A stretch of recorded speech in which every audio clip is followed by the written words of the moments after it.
Sosok dua atlet terjun payung tewas jatuh di Pangandaran, dihembus angin kencang.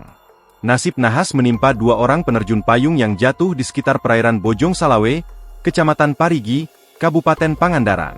Kedua korban yakni bernama Rusli, 64, dan Widiasih, 58. Kedua penerjun yang sudah lanjut usia itu merupakan warga Kabupaten Bandung.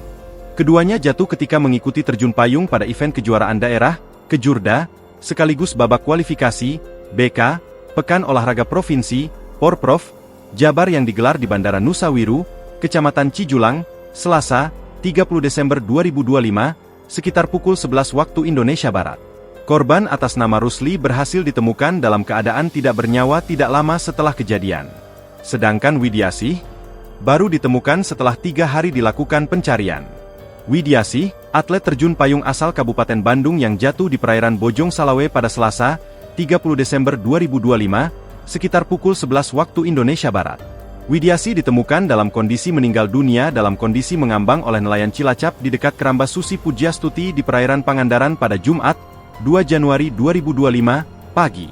Korpos SAR Pangandaran, Edwin Purnama, menyampaikan bahwa korban penerjun payung di perairan Bojong Salawe kini sudah ditemukan.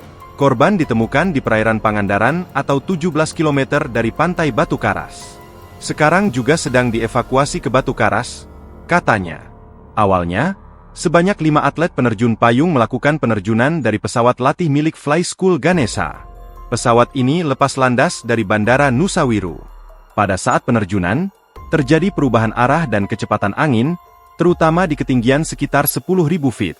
Kondisi itu menyebabkan para penerjun kehilangan kendali dan keluar dari drop zone, DZ, yang ditentukan. Akibatnya, sebagian penerjun mendarat di luar area yang direncanakan. Setelah insiden terjadi, Kapolres Pangandaran, AKBP Andri Kurniawan, menyampaikan pihaknya fokus pada pencarian 1 dari 2 korban yang belum ditemukan setelah jatuh ke laut. Untuk kegiatan terjun payung, itu dihentikan terlebih dahulu.